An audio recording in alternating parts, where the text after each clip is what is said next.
کہ جس کو نبی علیہ السلام سے بہت محبت ہو، کثرت الصلاۃ علیہ السلام، تو وہ نبی علیہ السلام کے اوپر کثرت سے درود شریف پڑھتا ہے. یہ محبت کی علامت ہے. چنانچہ درود شریف کے بارے میں ذرا کچھ بات کی تفصیل ہو جائے تو اچھا ہے کہ رب کریم نے تو حکم فرما دیا، ان اللہ و ملائکتہ یصلون علی النبی یا ایھا الذین آمنوا صلوا علیہ وسلموا تسلیما. تو ہمیں چاہیے کہ ہم درود شریف پڑھا کریں، اللہم صلی علی سیدنا محمد وعلی آل سیدنا محمد وبارک. اس کے فضائل کتنے ہیں. سید القراء ابن ابی کعب رضی اللہ عنہ کہتے ہیں کہ ایک صحابی آئے اور نبی علیہ السلام سے پوچھنے لگے، کم اجعل لک من صلاتی، اے اللہ کے نبی صلی اللہ علیہ وسلم میں آپ پہ کتنا درود شریف پڑھا کروں؟ قال ما شئت، فرمایا جتنا تو چاہے. اس نے کہا میں چوتھا حصہ درود شریف پڑھوں گا. فرمایا اگر زیادہ پڑھے گا تو تجھے زیادہ فائدہ. اس نے کہا اے اللہ کے نبی صلی اللہ علیہ وسلم میں تیسرا حصہ آپ کے اوپر درود شریف پڑھوں گا. فرمایا زیادہ پڑھے گا تو زیادہ فائدہ. اس نے کہا آدھا وقت میں آپ کے اوپر درود شریف پڑھوں گا. فرمایا زیادہ پڑھے گا تو زیادہ فائدہ. اے اللہ کے نبی صلی اللہ علیہ وسلم میں 3 حصے وقت آپ پہ درود شریف پڑھوں گا. آپ صلی اللہ علیہ وسلم نے فرمایا کہ تو اور پڑھے گا تو تجھے اور زیادہ فائدہ ہوگا. اس نے کہا اجعل لک دعائی کلہ، اے اللہ کے نبی صلی اللہ علیہ وسلم میں پورا وقت آپ کے اوپر درود شریف پڑھنے میں ہی گزار دوں گا. فقال صلی اللہ علیہ وسلم، یہ سن کے نبی علیہ السلام نے فرمایا اذن یغفر ذنبک، اللہ تیرے گناہوں کو معاف کر دیں گے، وتکفی ہمک، اور تیرے غموں کو اللہ ہٹا دیں گے. اگر تو ہر سارا وقت ہی مجھ پر درود شریف پڑھتا رہے گا، تیرے گناہ معاف کر دیے جائیں گے، تجھ سے تیرے غم ہٹا دیے جائیں گے. عمر بن خطاب رضی اللہ عنہ فرماتے ہیں الدعاء والصلاة معلق بین السماء والارض، دعا اور نماز آسمان اور زمین کے درمیان معلق رہتی ہے. فلا يصعد الى اللہ منہ شیء حتی یصلی علی النبی صلی اللہ علیہ وسلم، وہ اوپر نہیں جاتی جب تک نبی علیہ السلام پر درود شریف نہ پڑھا جائے. اس لیے فرمایا الدعاء بین الصلاتین لا یرد، جس دعا سے پہلے درود شریف پڑھا جائے بعد میں پڑھا جائے اللہ اس دعا کو رد نہیں فرماتے. ایک حدیث پاک میں ہے کہ بعض اوقات انسان پڑھنے کی بجائے لکھ رہا ہوتا ہے، تو جب نبی علیہ السلام کا نام نامی اسم گرامی آئے تو آگے صلی اللہ علیہ وسلم یہ پورا لکھنا چاہیے. کیوں؟ حدیث پاک سن لیجئے، من صلی علیہ فی کتاب، نبی صاحب فرماتے ہیں جس نے کتاب میں میرے نام کے ساتھ درود شریف لکھا، یعنی کتاب میں مجھ پر درود شریف پڑھا، لم تزل الملائکۃ تستغفر له ما دام اسمی فی ذلک الکتاب، جب تک اس کاغذ پر میرا نام لکھا رہے گا فرشتے اس بندے کے لیے استغفار کرتے رہیں گے. یہ کتنا نفع کا سودا ہے، سبحان اللہ. ابن مسعود عنہ فرماتے تھے کہ نبی علیہ السلام نے فرمایا اول الناس بی یوم القیامت اکثرہم علی صلاۃ، قیامت کے دن میرے سب سے زیادہ نزدیک وہ ہوگا جس نے سب سے زیادہ مجھ پہ درود شریف پڑھا ہوگا. ابو بکر رضی اللہ عنہ فرماتے ہیں الصلاۃ علی النبی امحق للذنوب من الماء البارد للنار، کہ جس طرح ٹھنڈا پانی آگ کو جلدی سے بجھا دیتا ہے، درود شریف انسان کے گناہوں کو اس سے بھی جلدی مٹا دیتا ہے. ابو ہریرہ عنہ فرماتے ہیں کہ نبی اسلام نے فرمایا من نسی الصلاۃ علی نسی طریق الجنہ. یہ اوپر کیوں نہیں رکھتے آپ لوگ، تماشا ہے. من نسی الصلاۃ علی نسی طریق الجنہ، کہ جو مجھ پر درود شریف پڑھنا بھول گیا وہ بندہ جنت کا راستہ ہی بھول گیا. علی عنہ فرماتے ہیں واللہ لولا ما ذکر اللہ ورسولہ فی فضل التسبیح والتکبیر والتحلیل والتحمید، کہ اللہ کی قسم اگر اللہ اور اس کے رسول صلی اللہ علیہ وسلم نے تکبیر اللہ اکبر، تسبیح سبحان اللہ، تحلیل لا الہ الا اللہ، تحمید الحمدللہ، اس کی اگر فضیلت نہ بتائی ہوتی لجعلت کل انفاسی صلاۃ علی رسول اللہ صلی اللہ علیہ وسلم، تو میں اپنا پورا وقت، پورے جو سانس ہیں ان میں نبی علیہ السلام پر درود شریف پڑھتا رہتا۔ تو درود شریف کی اتنی فضیلت ہے، چنانچہ قیامت کے دن جو بندہ درود شریف پڑھے گا نبی علیہ الصلوۃ والسلام کے ہاتھوں حوض کوثر کا جام پائے گا۔ علماء نے لکھا ہے کہ کس کس جگہ پر درود شریف پڑھنا چاہیے۔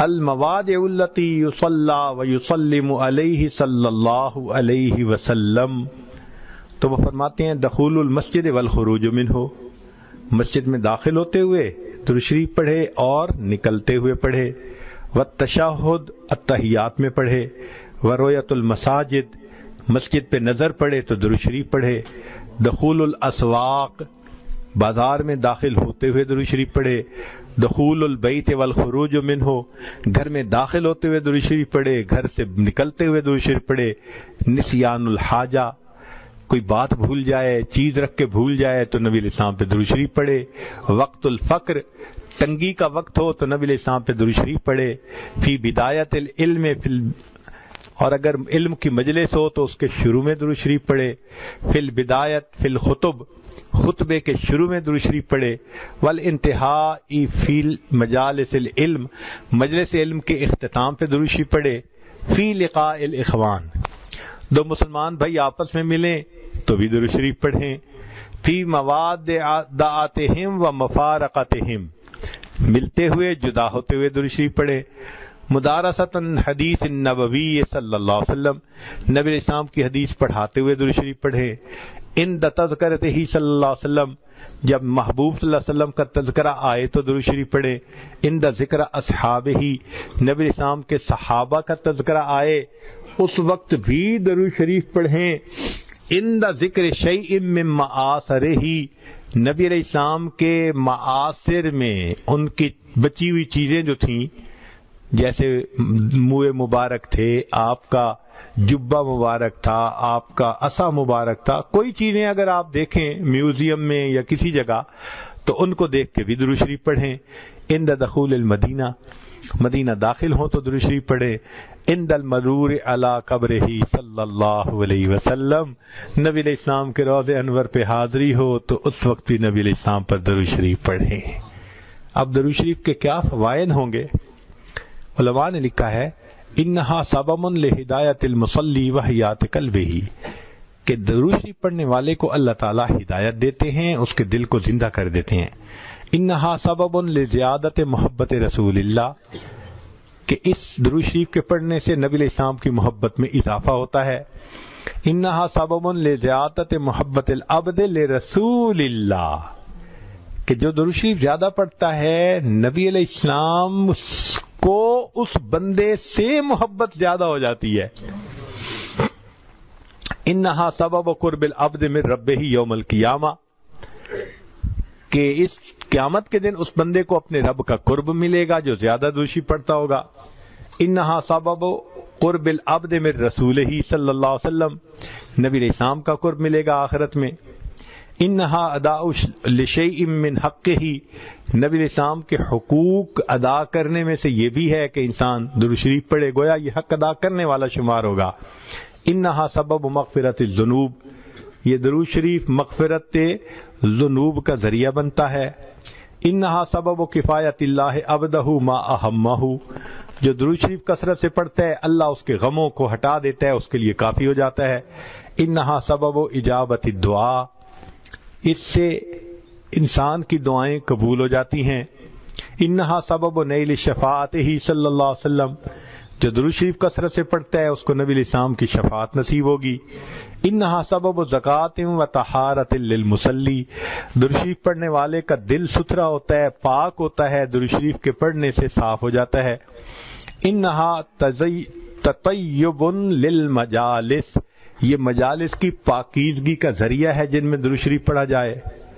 انہا تنفی عند العبد صفت البخل، نبی علیہ السلام نے فرمایا جو درود شریف پڑھنے والا ہو وہ کنجوس نہیں ہوتا، وہ بخیل نہیں ہوتا۔ انہا سبب فی اللہ تکون المجالس حسرتا و ندامتا علی اصحابها یوم القیامہ، تو درود شریف کا کثرت سے پڑھنا تو یہ مجلس والوں کے لیے قیامت کے دن حسرت کا باعث نہیں بنے گی۔ انہا سبب لرد النبی صلی اللہ علیہ وسلم الصلاۃ والسلام علی من یصلی و یسلم علیہ، جو نبی علیہ السلام پر درود بھیجتا ہے اس بندے پر اللہ تعالیٰ 10 رحمتیں نازل فرماتے ہیں۔ تو اس نے نبی علیہ السلام پر درود شریف پڑھا اور اس کے بدلے اللہ نے اس پر رحمتیں فرمائیں۔ انہا سبب لنشر الثناء الحسن عن العبد فی الملأ الاعلی، تو پھر جو درود شریف زیادہ پڑھتا ہے تو اللہ تعالیٰ فرشتوں کی جماعت میں اس بندے کی تعریف فرماتے ہیں۔ انہا سبب للبرکت فی ذات المصلی و عملہ و عمرہ و مصالحہ، کہ جو بندہ درود شریف پڑھتا ہے اللہ اس کی عمر میں، اس کے رزق میں، اس کے مصالح اور کاموں میں برکت عطا فرما دیتے ہیں۔ پھر انہا سبب لتثبیت قدم العبد علی الصراط والزواج علیہ، درود شریف کا کثرت سے پڑھنا پل صراط کے اوپر سے آسانی سے گزرنے کا ذریعہ بن جاتا ہے۔ اور پھر ایک آخری last but not the least, انہا سبب لثقل کفۃ المیزان، کہ درود شریف قیامت کے دن میزان کے پلڑے کے بھاری ہونے کا سبب بن جائے گا۔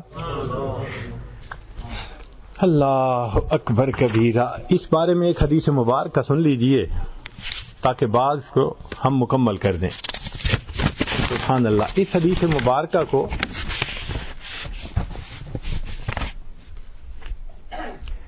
ابن ابی دنیا نے اور نمیری نے فی کتاب الاعلام اس میں نقل فرمایا ہے۔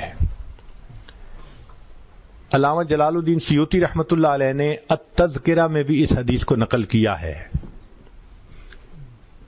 حدیث بہت توجہ سے سننے والی ہے۔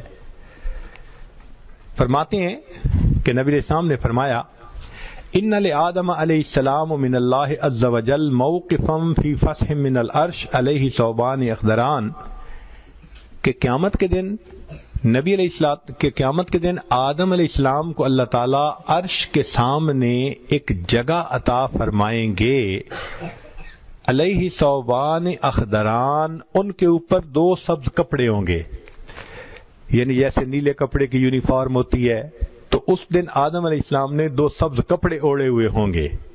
کأنہ نخلۃ صحوق، لمبا قد ہوگا آدم علیہ السلام کا جیسے کھجور کا درخت اونچا ہوتا ہے۔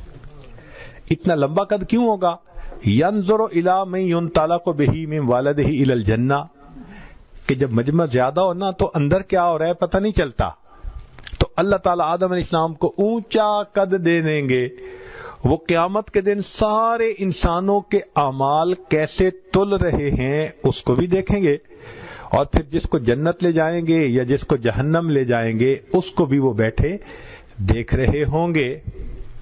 فبینما آدم علی ذالک، آدم علیہ السلام اس حال میں ہوں گے، اذ نظر الی رجل من امت محمد صلی اللہ علیہ وسلم، کہ وہ امت محمد صلی اللہ علیہ وسلم کے ایک بندے کو دیکھیں گے، ینطلق بہ الی النار، کہ اس کو آگ کی طرف فرشتے کھینچ کے جہنم کی طرف لے جا رہے ہوں گے۔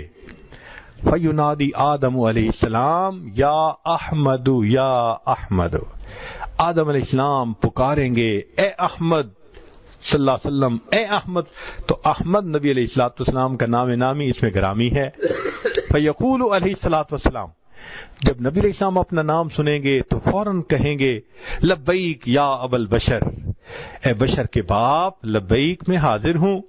فیقول آدم علیہ السلام کہیں گے ھذا رجل من امتی کا، یہ آپ کی امت کا ایک بندہ ہے، ينطلق به الى النار، جس کو فرشتے کھینچ کے جہنم کی طرف لے جا رہے ہیں۔ قال صلی اللہ علیہ وسلم، نبی علیہ السلام فرماتے ہیں فاشد المئزرہ، میں اپنی تہبند کو کس کے باندھ لوں گا۔ عربوں میں یہ ایک مقولہ تھا کہ جب کسی بڑے اہم کام کے لیے قدم اٹھانا ہوتا تھا نا، کہتے تھے میاں تہبند کس کے باندھ لو۔ مقصد یہ تھا کہ ہمت کے ساتھ، ارادے کے ساتھ قدم اٹھاؤ۔ تو نبی علیہ السلام فرماتے ہیں کہ میں اپنی چادر کو کس کے باندھ لوں گا۔ وَأَسْرَعُ فِي أَثَرِ الْمَلَائِكَةِ، اور میں ملائکہ کے پیچھے ذرا تیزی سے چلوں گا۔ فَأَقُولُ، اور میں کہوں گا یا رسول ربی قفوا، اے میرے رب کے نمائندو رک جاؤ۔ فَيَقُولُونَ، وہ فرشتے آگے سے کہیں گے نحن الغلاظ الشداد الذین لا نعصی اللہ تعالی ما امرنا ونفعل ما نؤمر، ہم تو غلاظ اور شداد ہیں، ہم تو وہ کرتے ہیں جو اللہ کا ہمیں حکم ہوتا ہے، ہم اللہ کی نافرمانی نہیں کر سکتے۔ اور وہ فرشتے چلتے رہیں گے۔ فَإِذَا آئِسَ النَّبِيُّ صلی اللہ علیہ وسلم، جب نبی علیہ السلام دیکھیں گے کہ یہ تو رک نہیں رہے، دل ٹوٹے گا، مایوسی ہوگی، تو نبی علیہ السلام فرماتے ہیں قابض علی لحیتہ بیدہ الیسریٰ، پھر میں اپنی داڑھی کو اپنے بائیں ہاتھ سے پکڑ لوں گا۔ یعنی عربوں میں یہ ایک دستور تھا کہ جب کسی کے سامنے عاجزی کرنی ہوتی تھی نا، منانا ہوتا تھا، فریاد کرنی ہوتی تھی، لجاجت کرنی ہوتی تھی، تو وہ اس کے سامنے اپنی داڑھی پہ یوں ہاتھ رکھ کے نا اس کی طرف ایسے بڑی رحم والی نظروں سے دیکھتے تھے کہ پلیز آپ ہمارے اوپر ترس کھا لیجئے۔ تو نبی علیہ السلام فرماتے ہیں کہ جب فرشتے میری بات پہ نہیں رکیں گے تو میں اپنے بائیں ہاتھ کو اپنی داڑھی پہ رکھوں گا۔